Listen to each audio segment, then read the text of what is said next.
ಜಬ್ಬಾರ್ ಅವರು ಹೇಳಿದ್ರು ರಿಜ್ವಾನ್ ಮತ್ತೆ ಸಲೀಂ ಅಹಮದ್ ಅವರು ಮಾತಾಡ್ತಾ ಇದ್ದಾರೆ. ಅದು ಕಾಂಗ್ರೆಸ್ ಪಾರ್ಟಿ ಆಫೀಸಲ್ಲೇ ಕೂತ್ಕೊಂಡು ಸಮುದಾಯದ ವಿರುದ್ಧ ನಮ್ಮ ಬಗ್ಗೆ ಮಾತಾಡ್ತಾ ಇದ್ದಾರೆ. ಸಮುದಾಯದವರೇ ಅವರ ಹಿಂದೆ ಕಾಣದ ಕೈಗಳಿದಾವೆ, ಮಂತ್ರಿಗಳಾಗಬೇಕು ಅನ್ನೋ ಕಾರಣಕ್ಕೋಸ್ಕರ ಎಲ್ಲರಿಗೂ ಸಹಜ ರೀ. ಮಂತ್ರಿ ಆಗಕ್ಕೆ ಯಾರು ಆಸೆ ಇಟ್ಕೊಂಡಿರಲ್ಲ, ಎಲ್ಲರಿಗೂ ಮಂತ್ರಿ ಆಗೋದು ಅದು ಸಹಜ.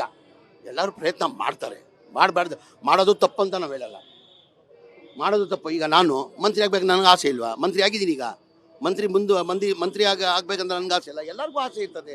ಆಗಲಿ, ಸಂತೋಷ ಅವ್ರಿಗೆ. ಈಗ ಅವ್ರು ಯಾರಿಗೆ ಹೇಳಿದಾರೆ ಅಂತ ಗೊತ್ತಿಲ್ಲ ತಾನೆ. ಈಗ ಲೋಕಲ್ ಲೀಡರ್ಸ್ ಹೇಳಿದಾರ, ನನಗೆ ಯಾರಿಗೆ ಹೇಳಿದ್ದಾರೆ ಡೈರೆಕ್ಟ್ ಹೆಸರು ಅಂತೂ ಯಾರ್ದು ಹೇಳಿಲ್ಲ. ಅವರು ಹೆಸರು ಹೇಳ್ಬೇಕಲ್ಲ ಇಂಥವ್ರು ಮಾಡಿದಾರಂತ. ಈಗ ನನ್ನ ಕೆಲಸ ನಾನು ನಿಭಾಯಿಸಿದ್ದಾನೆ. ದಾವಣಗೆರೆ ಹೋಗಿದ್ದೀನಿ ತಾನೆ. ಈಗ ದಾವಣಗೆರೆ 5ನೇ ತಾರೀಕು, ನನಗೆ 5ನೇ ತಾರೀಕುವರೆಗೂ ಕೇರಳದಲ್ಲಿತ್ತು. ಆ್ಯಕ್ಚುಲಿ 7ನೇ ತಾರೀಕುವರೆಗೂ ಕೇರಳ ಹಾಕಿದ್ರು ನನಗೆ.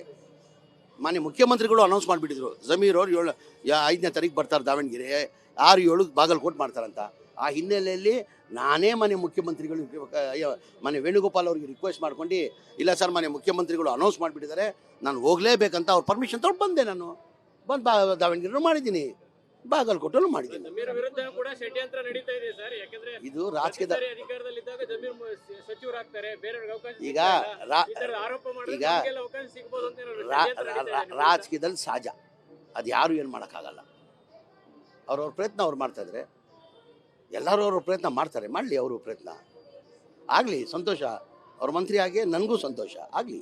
ಸರ್, ದಾವಣಗೆರೆ ವಿಚಾರವನ್ನು ಇಟ್ಕೊಂಡು ಸಿದ್ದರಾಮಯ್ಯ ಅವರ ಆಪ್ತರನ್ನ ಟಾರ್ಗೆಟ್ ಮಾಡ್ಲಾಗ್ತಾ ಇದೆಯಾ ಸರ್ ದಾವಣಗೆರೆ ವಿಚಾರ? ಯಾಕಂದ್ರೆ ಹಿಂದೆ ರಾಜಣ್ಣ ಅವರ ವಿಚಾರದಲ್ಲೂ ಇದೀಗ ನಿಮ್ಮ ವಿರುದ್ಧನೂ ಕೂಡ ಒಂದು ಷಡ್ಯಂತ್ರ ನಡೀತಾ ಇದೆ ಅನ್ನೋದು.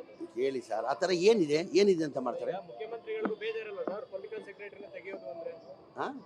ಈಗ ಹೋಗ್ತಾ ಇದ್ದೀನಿ, ಕೇಳ್ತೀನಿ ಏನಕ್ಕಂತ CM ಹೋಗ್ತಾರೆ. ನ್ಯೂಸ್ ಫಸ್ಟ್, ನಿರ್ಭೀತಿಯಿಂದ ನಿಮ್ಮ ಪರವಾಗಿ.